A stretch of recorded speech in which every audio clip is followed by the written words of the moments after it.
Hello, I call you a friend because I think you're a friend. I may not talk to you. I don't have Messenger enabled. I have prayed about it. I would have to have it enabled on my phone. I would have to install it. It used to be when I was on Facebook that if people wanted to send me a message, I would get it in the form of a text, but that no longer happens. And so I risk hurting lots of people's feelings. And that it does weigh on me. But if I'm obeying God, then it would be selfish of me just to ignore God and say, oh, what the heck, I'm going to make friends.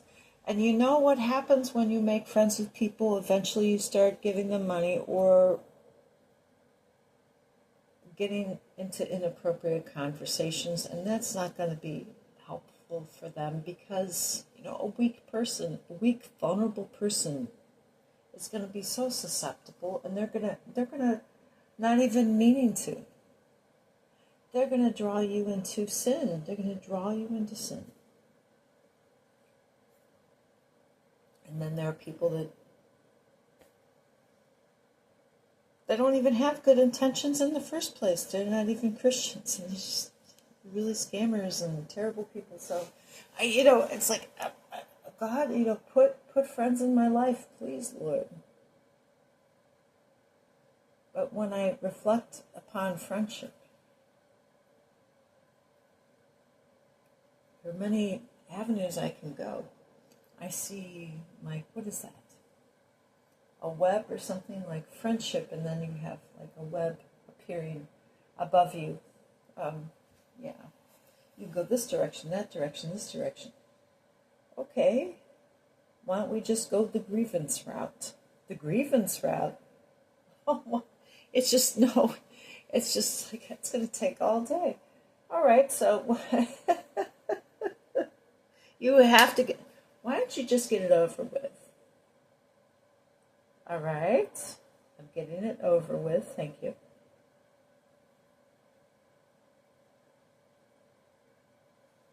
You don't have to say everything. Why don't you just kind of skim over it a little bit? We need to have some background, starting with your childhood. Okay.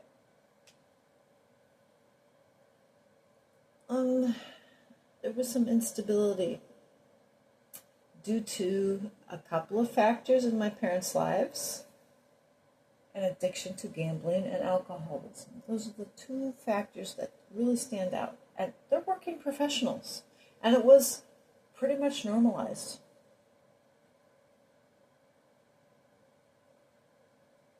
Gamblers and alcoholics, money just is like, open your fingers, put a bunch of uncooked rice in your hands. Okay, I'm using a beautiful visual analogy, if you will allow me to do that. I think of somebody, I have my hand tightly cupped. I have kind of a medium, it's not a big hand, it's kind of a small hand. For Caucasians, I have kind of small, I am partly rather petite. There are parts of me that aren't that petite. Yes, I'm a bit of a mixed bag. Will you please get on with your analogy? Okay, somebody is listening. God, please. Please, God, please. Thank you, Jesus. All right, so I'm cupping my hand and somebody dumps a dry measure cup of rice into my hand. It's uncooked rice. I open my fingers. Shh. That's how fast friends disappear from your life when you have nothing to offer them. I knew this person hurt me so badly. Oh.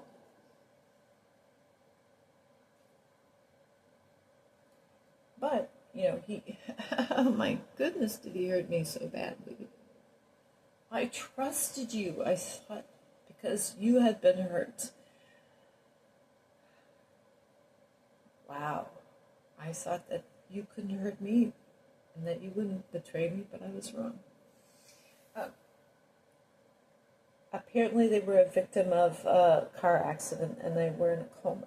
And they suffered a traumatic brain injury. I keep crying. And so they told me the story. I'm like, that's terrible. You lost all of your friends. You lost your scholarship because your brain was injured. That's so terrible. I want to help you. Oh.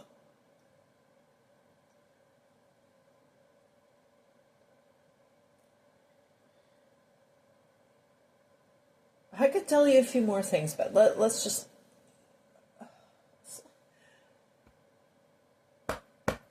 stop it. Get on track.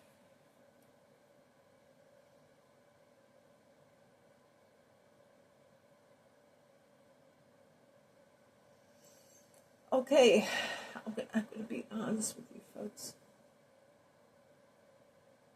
My parents went to bars a lot.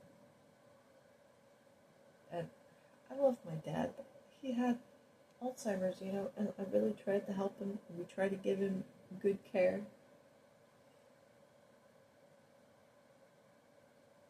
We consulted neurologists, everything. And Dad was really set in his ways, even toward the end when he was kind of becoming really senile. He still knew the way to go to the casino. And one time, my dad was like notorious for getting lost. He could get lost. He could lose himself inside of like a Walmart. I can do that too. I was like, where am I? Like, which way do I don't remember where I parked my car. It's an ADD thing. You wouldn't understand. That could be a meme. It's an ADD thing. It's a hashtag. My dad was like the original ADD person. He didn't know where it was. He was so notorious for getting lost when he was driving. This was long before GPS, and I followed suit. I actually had to top my parents. Whatever dysfunction they had, I had to like take it to a new level. Why? I don't know. I'm an overachiever. But one of the last, it's kind of, my children will remember this. I was trying to go somewhere, take my dad to his house, whatever, because he's like 2 hours away. And I went on the wrong road because I'm a complete idiot, right? No, not complete, but partially an idiot. This is really before GPS, folks. I didn't have the, the thing that you have in your car. What is that? The thing, Oh, it's on the tip of my brain. You know what it is. The Garmin thing. I didn't have the Garmin thing. So I finally had to consult my phone. And Dad says, oh, stop in a bar. Ask for directions from a bar. You see my point? I'm getting to it. Because a bar, people, in Ireland you have pubs. That's the one thing about our puritanical Christian culture. That's the one thing I would love to dispense of the notion that people who go to a bar just want to have a one-night stand or buy drugs or, hire a hitman. What goes on in bars? I even asked my aunt one time, I said, like, what do people do in bars?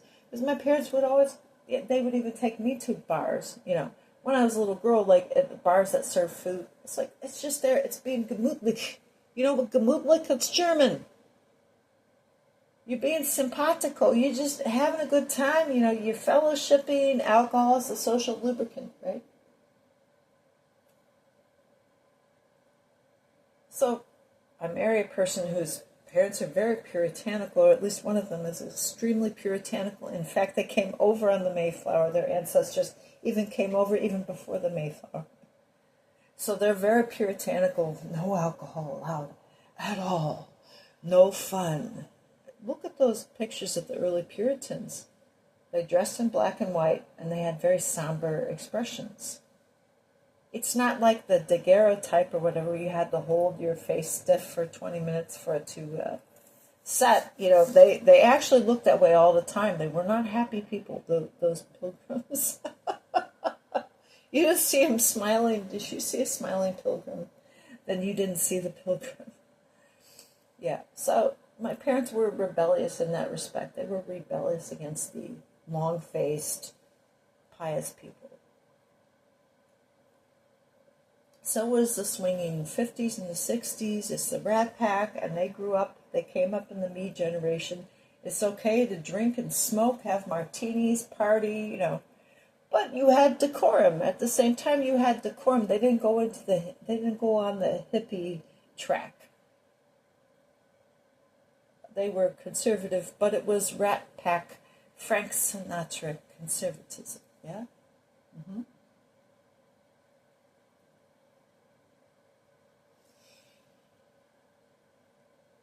Little did I know I would marry into a family that's like, well, we're very much disapproving of people who drink alcohol.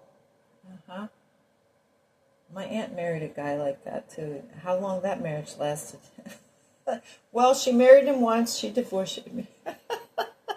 Shut up! Stop it! Well, it didn't work out very well. She became extremely anorexic and very uptight, but that's not. She did need a little bit of booze, actually. Some people just a little bit of booze would ease the ooze, right? I don't know about pot, folks. I'm not.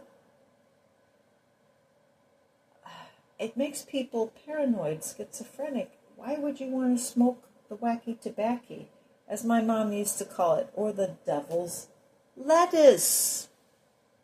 No, it's not cilantro. Why would you do that? Wait. Can you get to your point? Thank you for keeping me on point. Am I going to be spending the whole day talking and waiting for my things to upload? Well, can you think of a better way to spend a Sunday? So my mother's parents really loved drinking. They were very enthusiastic about drinking. My father's parents were against drinking, especially his mother. Very much so. Very much so. And my dad always spoke so positively about his own mother. Like she was a neat and tidy person. She never drank. She never smoked.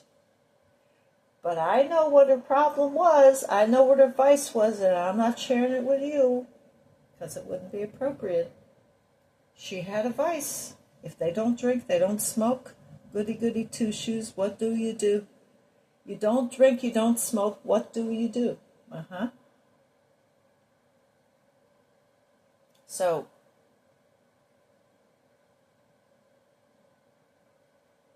you think that God is against you somehow? Like, well, why did I marry a person who's just such a stodgy, stick-in-the-mud sort of person?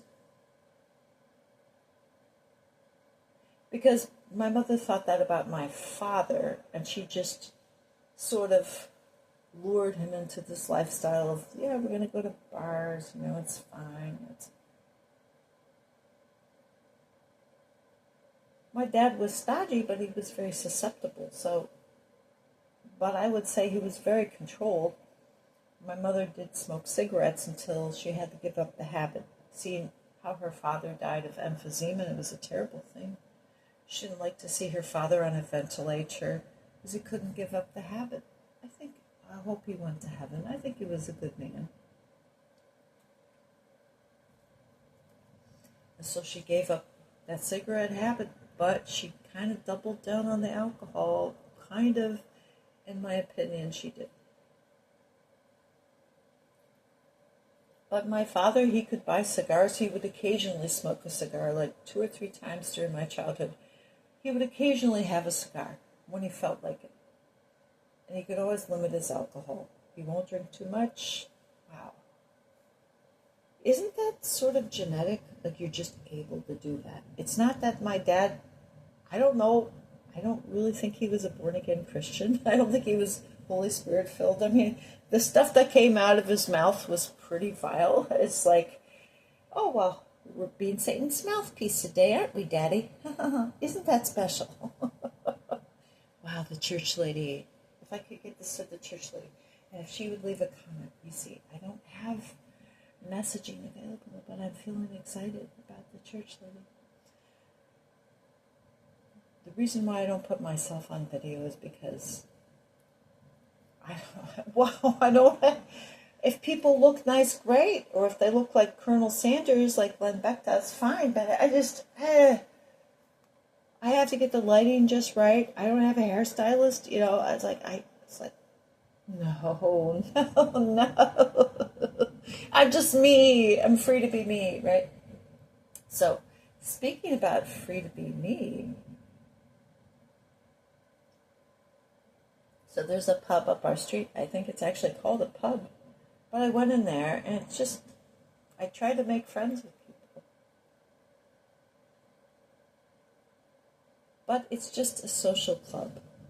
It's a place where predatory men hang out, I think, and young women are just there to be flirty and to be admired. And I would love to make friends with anybody. How naive I was. I went there one time, it didn't turn out well.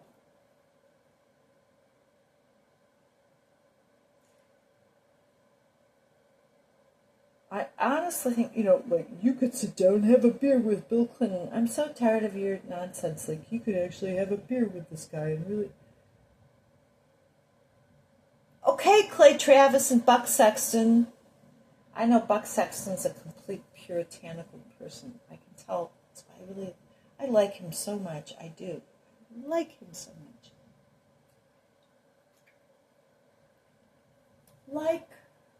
Like can be passionate. Oh, can it be passionate? I honestly feel like I could sit down with Rosie O'Donnell at a pub and have a great conversation. Not so much other celebrities which have left the United States. I actually think I could sit down with her and have a nice conversation. Because I'm part Irish. Fleming. It's pretty common, Irish name.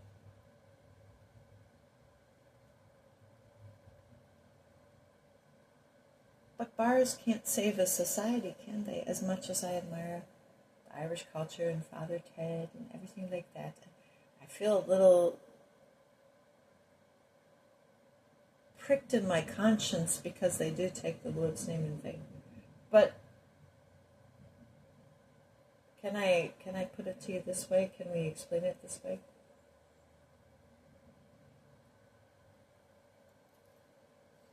This is my interpretation. Don't take the Lord by God's name in vain. Don't pretend you're worshiping him. Don't invoke his name unless you really are being sincere and honest and love him and respect him. We can't know him completely. But don't just use his name and throw his name around and you don't even know if he even exists. You see, that's the thing. That's the thing about taking the Lord's name in vain. Jesus, the veil was torn in two when Jesus cried out, oh, God.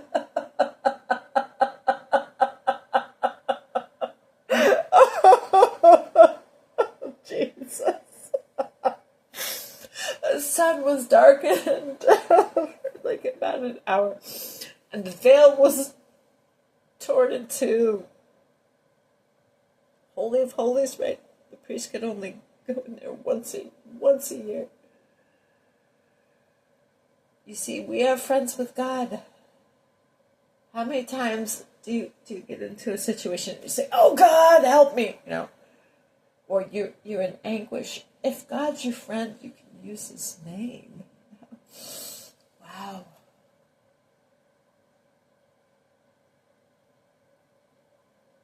You can use his name. His real name we don't really know. I know you because when you lived on earth, you were Jesus. You were.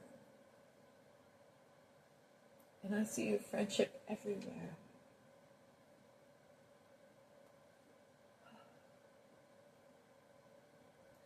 But I guess this message was about friendship, wasn't it? I'm planning to post my messages, and yet you say you're a friend, and yet you won't reply to my messages. Well, I suppose I should check the notifications. I'm not allowed to do it. I mean, God is telling me, listen, you're so tender-hearted, you're going to be scammed. you're gonna be disappointed. You're gonna be humiliated once again.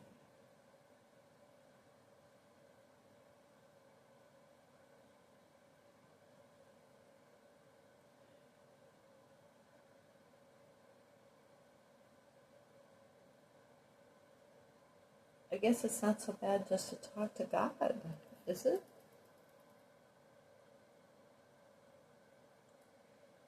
But if you do have friends, folks, I have to say, you need to make sure that they're having a positive influence on you.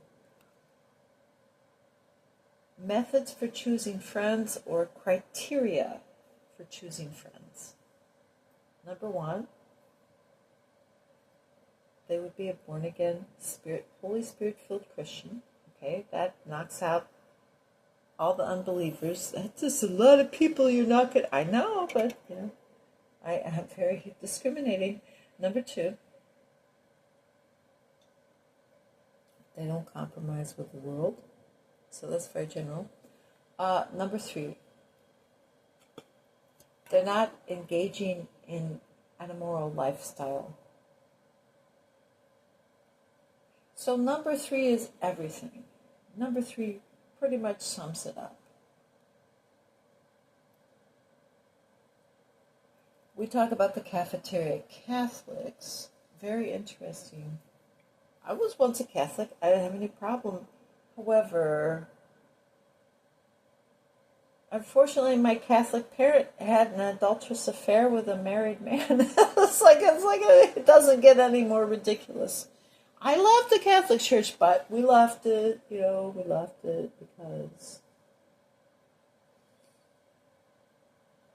an adulteress isn't allowed, but then the immoral people came in and corrupted the church. So whatever, I don't even know. It's not my responsibility. If you want to be a Catholic, be a Catholic. It's, all the things that you go through, all your ritualism doesn't save you.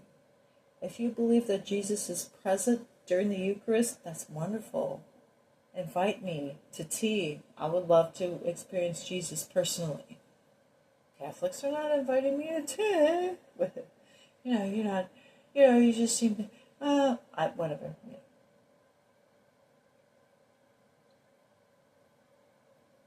What does immorality comprise, folks? I'm sorry, the love of money is the root of all evil. Do you know there was an Amish Madoff? How many Madoffs have there been? The Ponzi scheme is a pyramid scheme. Ponzi was Italian. Was he only Italian? We don't know. Do your due diligence, dig into the background. Maybe he was just Italian. We don't know. Loving money. You can't serve God and mammon, right? Don't think of a mammoth, a woolly mammoth, or mammary glands. Mammon is a term for wealth, money. What is the currency on our earth? Gold, right? Gold. Don't be a gold digger, right? Well, it's all right to be a gold digger. No, it's not right to be a gold digger. You can't serve God and money at the same time. Do you understand that? A person that does that, I can be Christian, I can go to church, but their first priority is money, money, money, money. It's not good.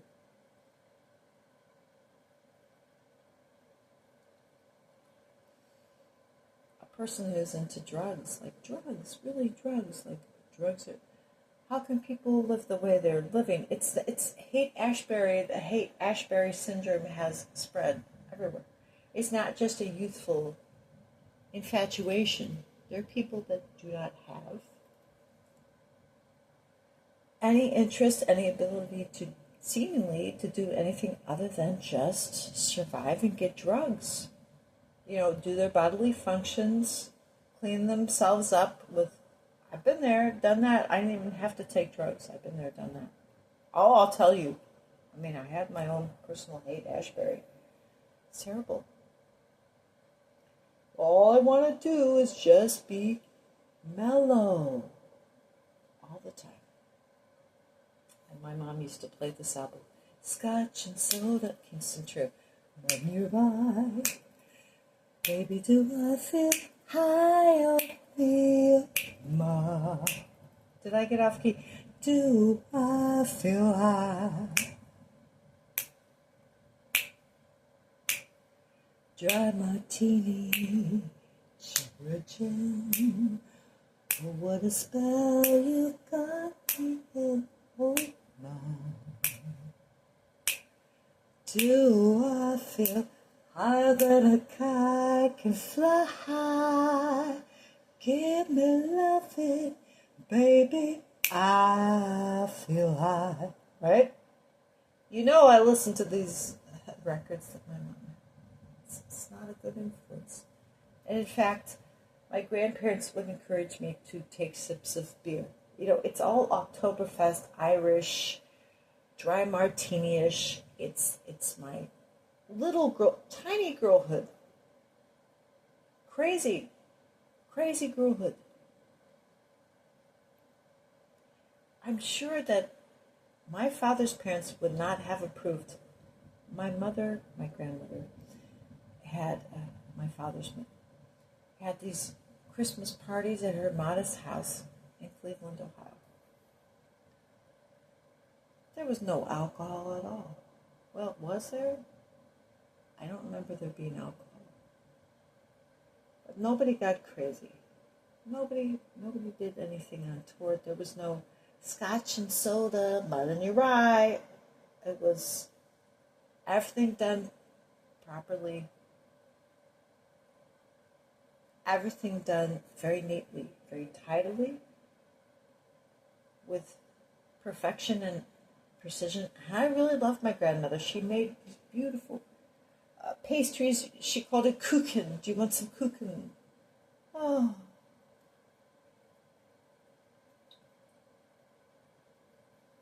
I would take 57 grandmothers over 87 Renee Goods, because my grandmother was so on the outside, such a nice person. You know what I'm saying? But here we go. You have to get beyond the surface. What about a person who's tormented, who's angry, who cannot forgive, you know?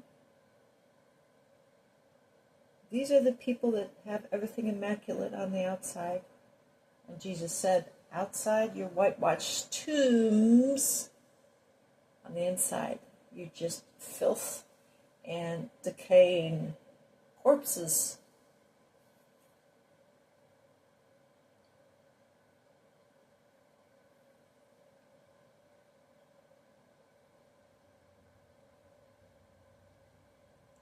And judge not, lest you be judged.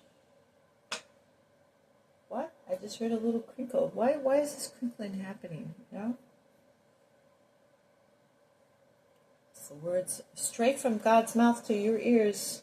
Judge not, lest you be judged.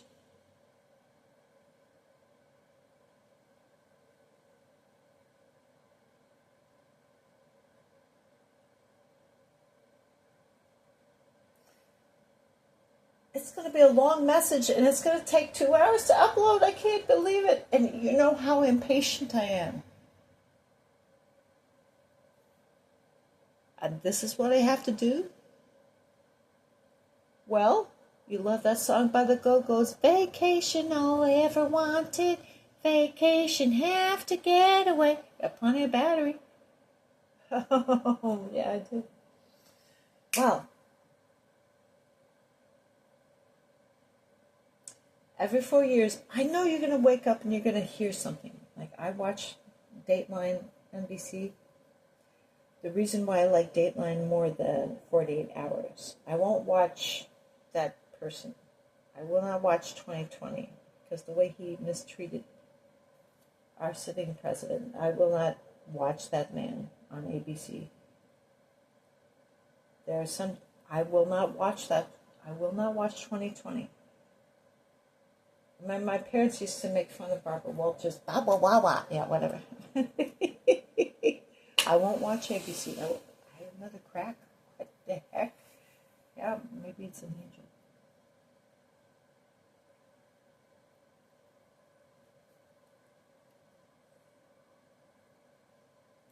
Folks.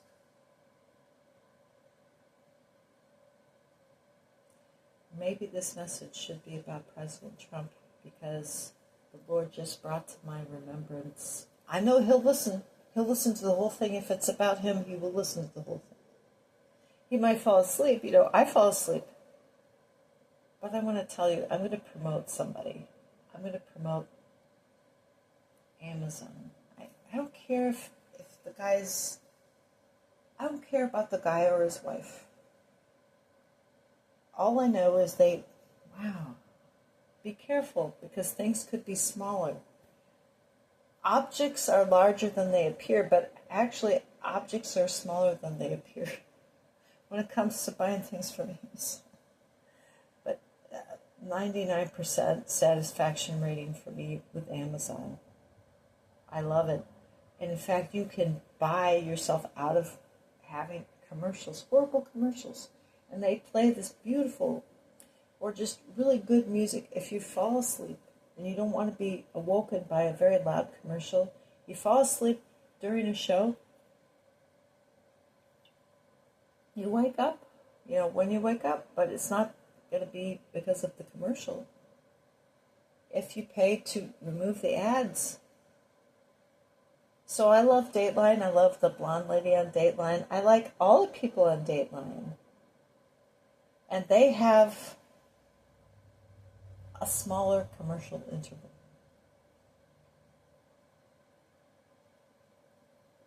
But as I was saying, I think Baba Wawa interviewed then just Mr. Trump and, of course, the beautiful lady that he had married after his breakup. Of course, it's a very sad thing. It's a scandal that the country...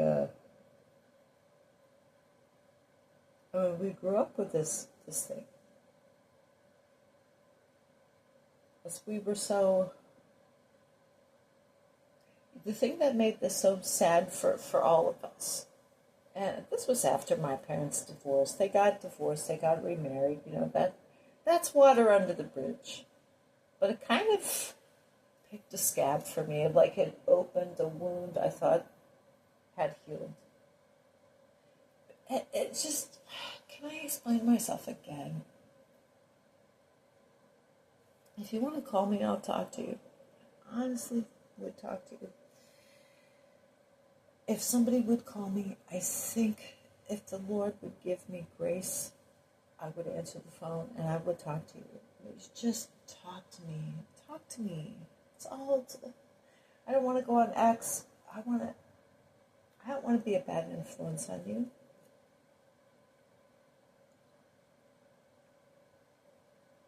I sat there as a teenager, like maybe, I don't know, it's like 14 years old, like kind of a fat teenager. It was like, I just think you're a big jerk.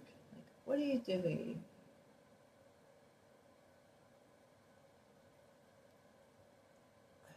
Mrs. Ivana and Donald were a power couple.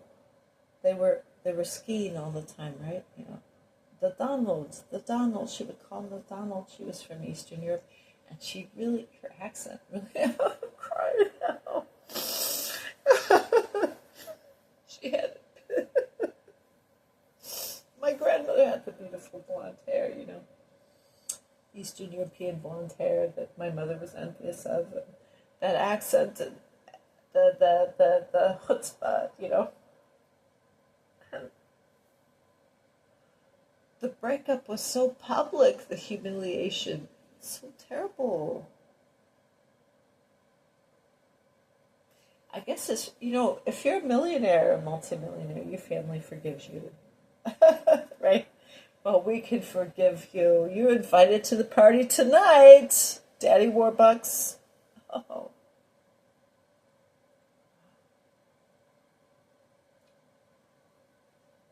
So, I didn't want him to be the president. Yet, I think he's just so pure of heart. I think he's doing a wonderful job. How can you judge people based on their background? what, the circles they were swimming in, right?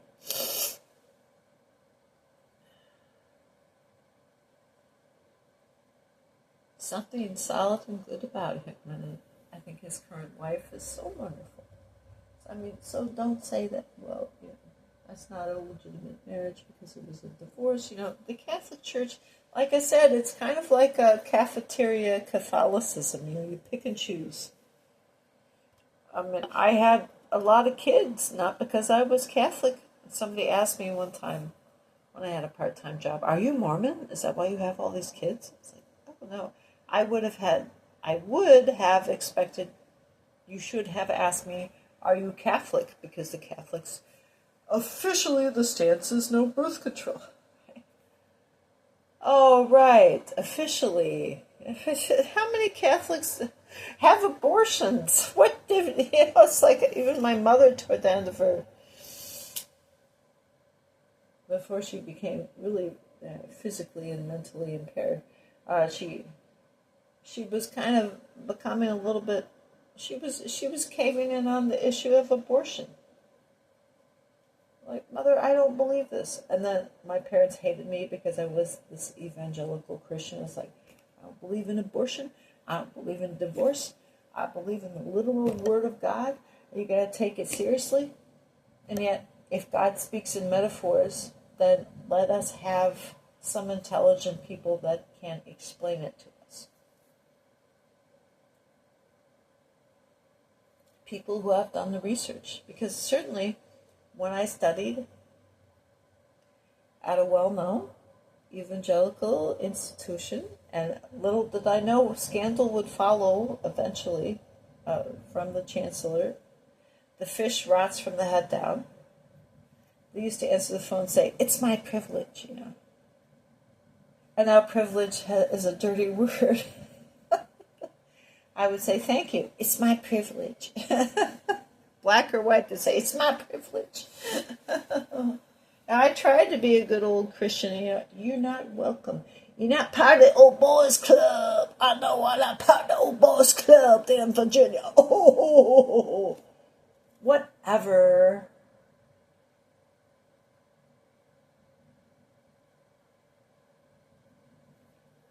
I mean, that was the avenue of a really dark period in my life. An avenue, like a guy who was an immigrant who got hit by a car, and the guy, it's not funny, but the guy, he told me this. The guy who hit him was an illegal immigrant. Illegal Mexican. I'm Phyllis Diller coming out at me right now.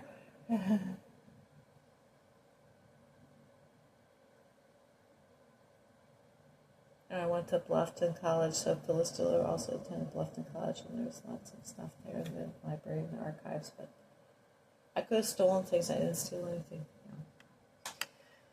Yeah, another click there.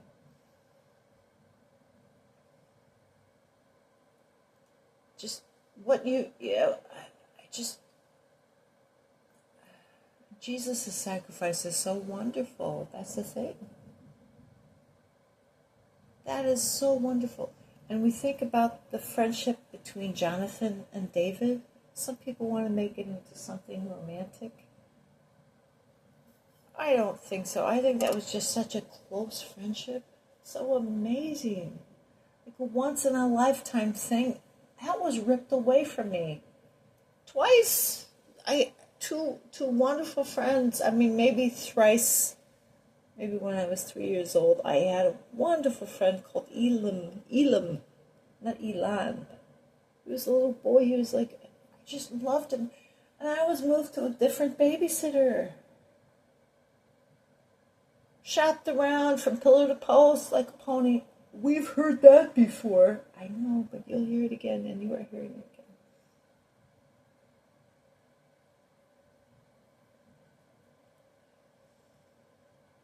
The problem was when I tried to make friends again as a married person attending Liberty University and working for Liberty University, And remember, the chancellor who would eventually have a downfall for his peccadillos, well, he made it sexual when I didn't want it to be that way. He led me astray. Because I had immigrant relatives and I had a heart for immigrants. Like, you go, you succeed in life. And you didn't think you had the power to ruin my life. But I think you got satisfaction out of that. You know, a friendship can touch you and help you to rise to new levels. Isn't that wonderful?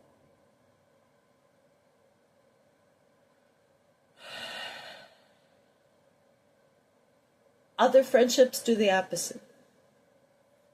And so I think of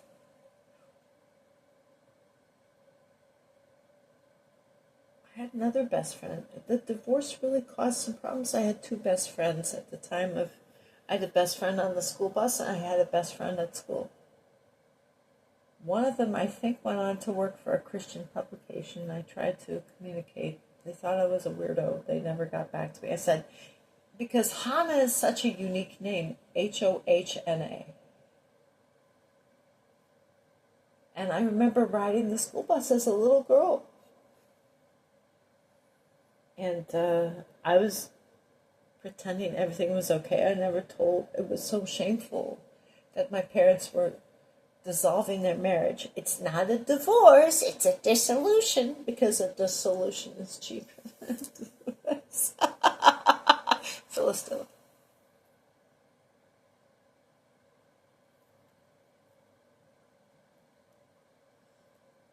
Oh my Lord, I have to be so patient and upload all this. All this is taking so long. Oh, Jesus, help me. Oh, Jesus, thank you. And then my friend brought up, like, my parents read in the paper that your parents are getting a divorce. I'm like, oh, Jesus. Oh, yeah, like, I just recovered so quickly. I'm like, oh, yeah, well, I'm so glad they're getting divorced because I was just so tired of the constant fighting. But the real story was there was adultery and a horrible man that my mother befriended, and he took advantage. I forgive him. Maybe he's dead. I don't even know. I don't blame him. I don't judge him. But he was definitely the playing Satan's role. He destroyed the marriage. He destroyed. I never recovered. No, never. Even my brother didn't even know his parents had been divorced until Mom told him at some point when he was like 11 or 12. Your father and I were briefly divorced. I'm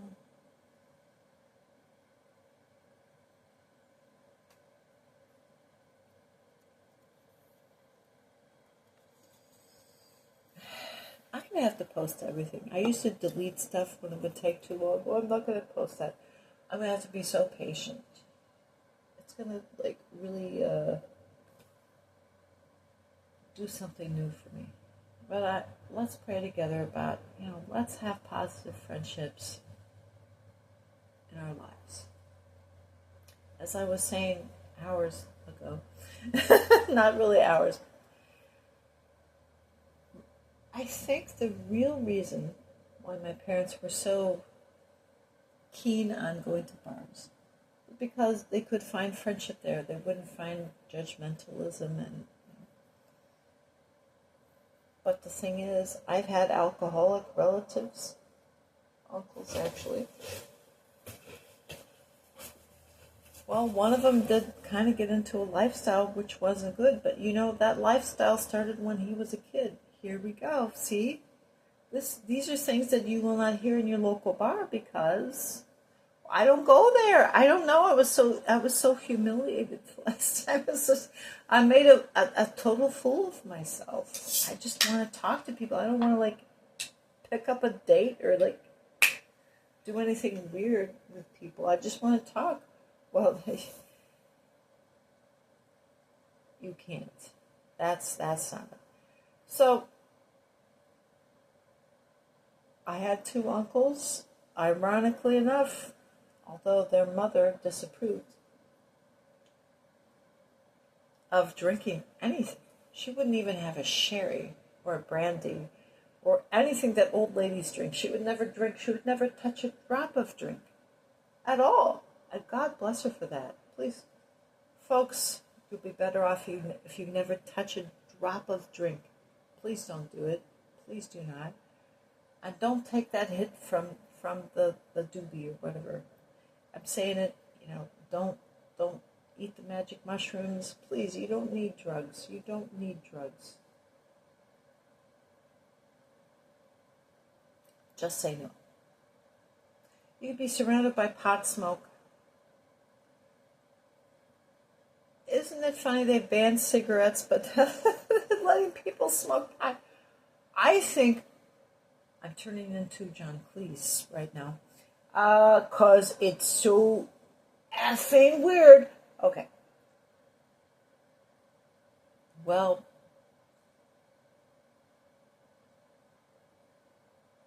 my dad was the moderate one. He didn't drink too much. All of his brothers drank too much. Ironically, I believe his only sister was a teetotaler. And then that did cause people to rebel, I think, and maybe go in directions they ought not to have gone into. So that's a problem when a person is very strict teetotaler. Because you don't allow people to have any grace. You don't allow them to relax and just socialize. Like, I'm not at a bar to... My dad never... I mean, God forgive me if I'm wrong. But Dad would never go to a bar to pick up a prostitute. But if he did, who am I to judge? But I don't really think that... He just wanted to talk to people. He was autistic. And alcohol was a social lubricant. It was very awkward and unsure in his interactions. And so when he went to a bar, he was suddenly able to experience fellowship with people. Do you understand that? Can you really get it through your little thick skull, your walnut skull, or coconut skull, because that'd be a really thick head there.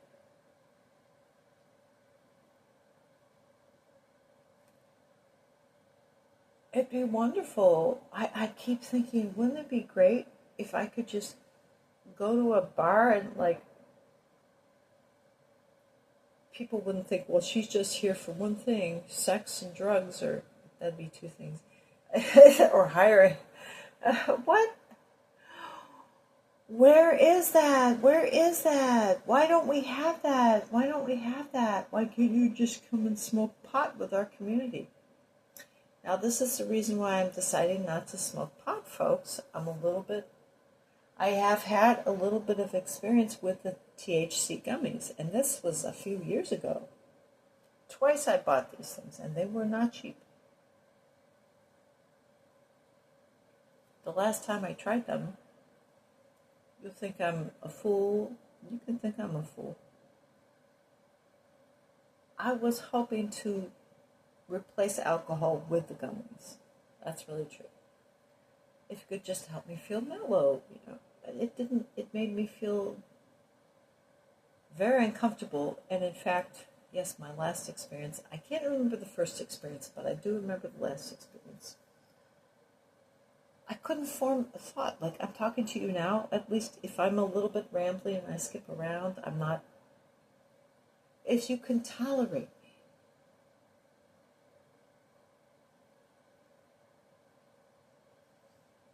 I have a mission. I'll get around to it eventually, I couldn't form thoughts. I couldn't speak. It had shut down my mind. It was... To me, it sets the table... Okay. Maybe I'll make this the title of my message. Why marijuana sets the table for occultism. I didn't mean to get this deep, folks. But the pastors are not preaching it from the pulpits.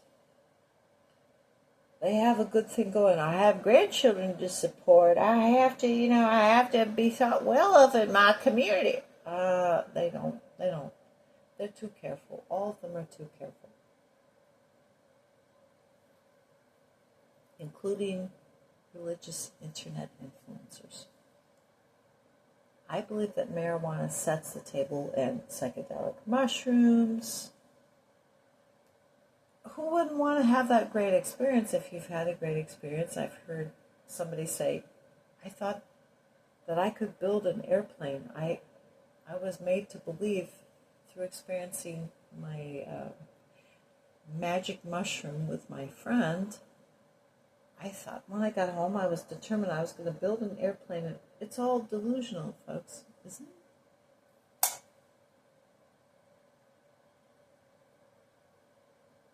Thankfully, he didn't hurt himself.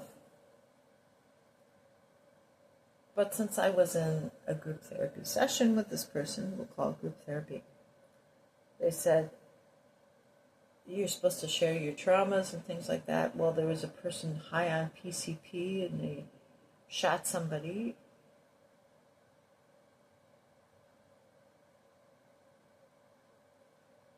Drugs are not good, folks. Drugs seem to be an escape.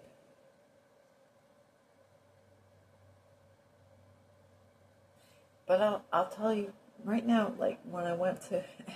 Can you keep talking and not get to the point? I would really love that.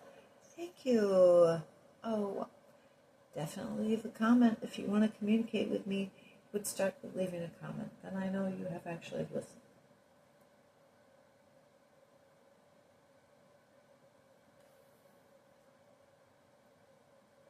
I believe the Holy Spirit guides me, so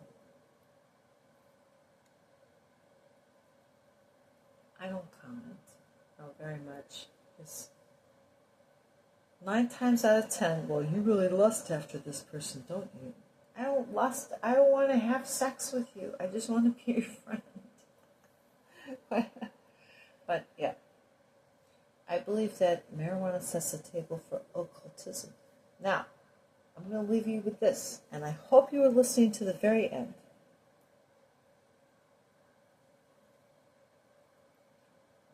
If you took a nap, off and on, great.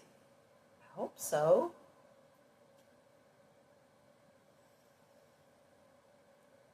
I had a friend, not a best friend, but a really good friend, a good friend. After my parents' divorce, I was like 11, 12. And this friend really liked me. She took to me like a duck to water. She just liked me. Like, wouldn't you like it if somebody just liked you when you were a little kid? Like somebody just decides, I want to be your friend. I really like you. It's difficult when you're not in a workplace or someplace like that.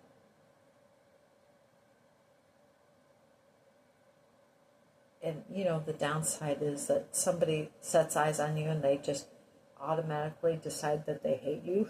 Like, what did I ever do to you? Like, I had that experience too. Like, I had, like, people, it's like, I never, like, what did I do to you? Like, I never, like, what? Why do you hate me? Well, I just had this feeling. Whatever. Oh, mercy on my soul, Jesus. Thank you, Lord. So she invites me over to her birthday party. It's like the worst experience of my childhood. As if I didn't have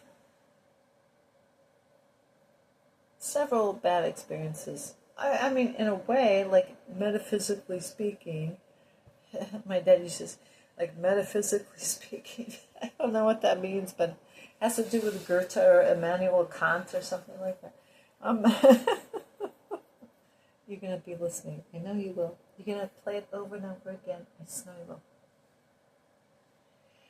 I'm going to have so much patience to post all of my messages. Because I am not the person who's patient, but you have all the time in the world. Because I need a breakthrough, Lord. I'm doing a filibuster. I'm doing the Jerry Lewis telethon. Get to the point. I'm sorry if I have ignored people's invitations. I play a game, one game.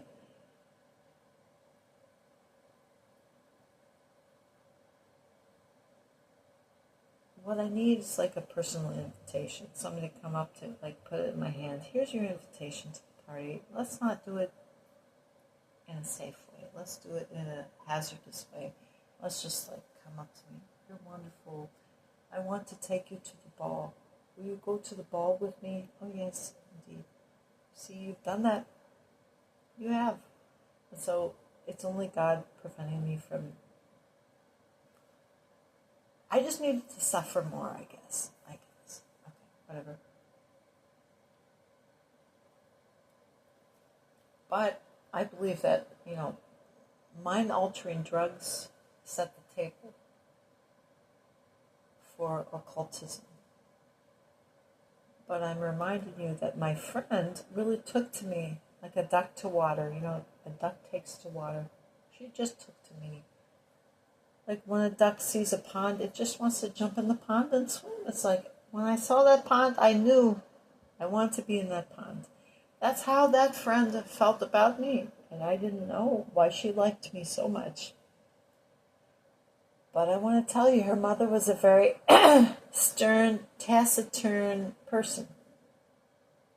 Mean to her daughter, just so terribly mean. Like, we didn't know what verbal abuse was. It wasn't discussed back in the day, in the mid-'80s. It's like, no, you don't. Like, her mother is just like, it's her birthday party, and her mother doesn't even have one kind word. My mother, at least, my mother, I think she might have had avoidant personality disorder. She never was unkind to me. She barely ever spoke a cruel word to me. I sometimes when I really needed her, she really let me down. She didn't speak words of encouragement or kindness. But I think, she wasn't deliberately cruel.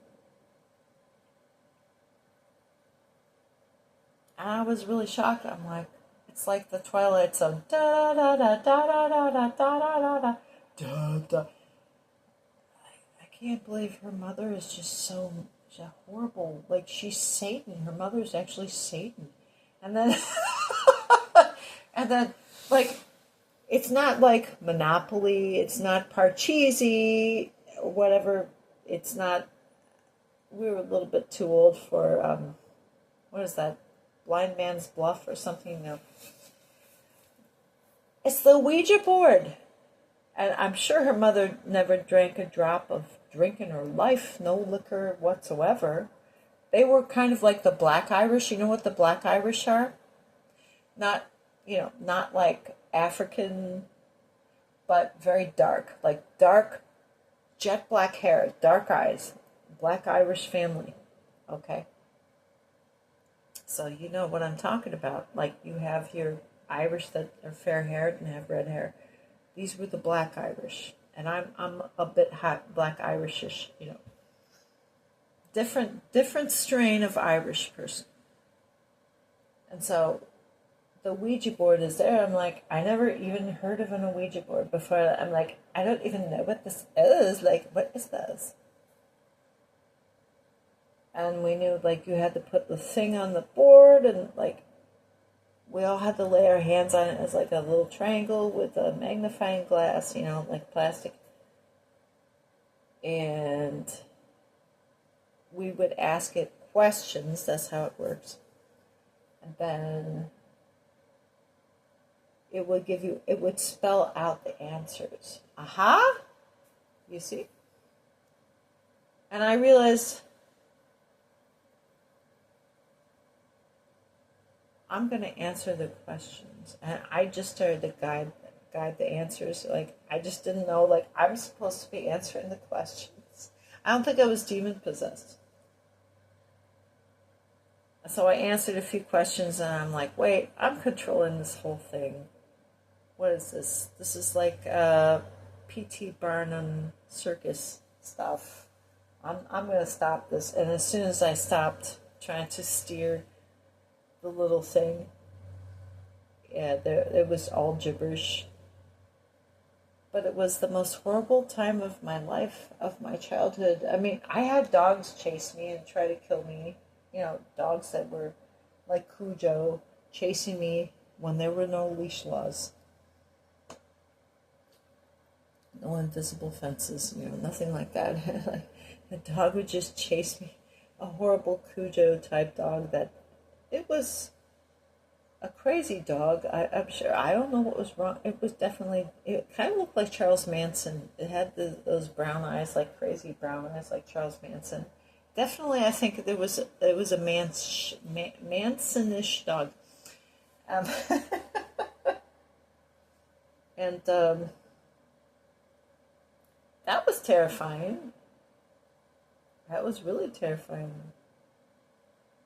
But that whole night, and then we had to watch, I don't know if it was like October or whatever, like it was like near Halloween or something.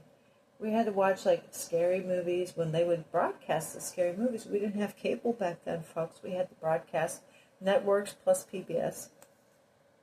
And late at night, you'd stay up really late when you went to a sleepover with your girlfriends. There's no nakedness, there's no stripping, there's nothing disgusting like that. But you would watch scary movies.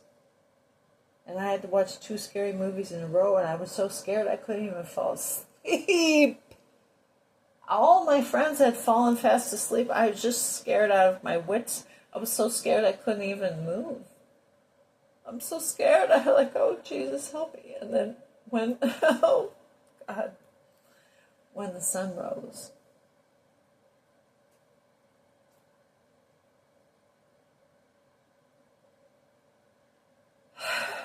I still remember it like it's yesterday.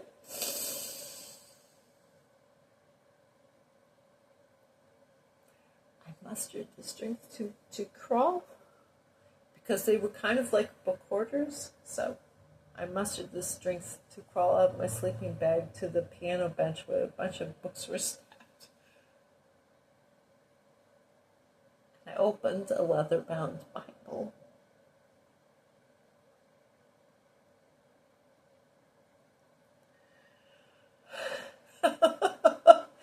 I knew there was something so evil that I couldn't escape from.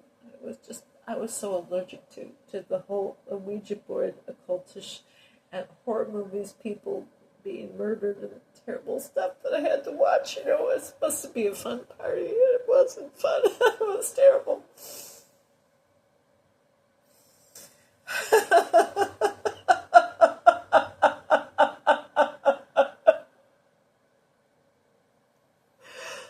As the sun rose, I felt peace. I felt peace. I never told anybody. Who tells people this stuff? You sound like a complete weirdo. So, Jesus has always been my friend.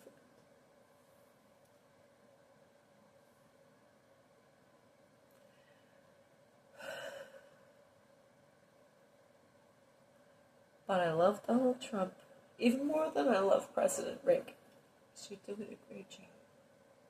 Thanks for listening. God be with you.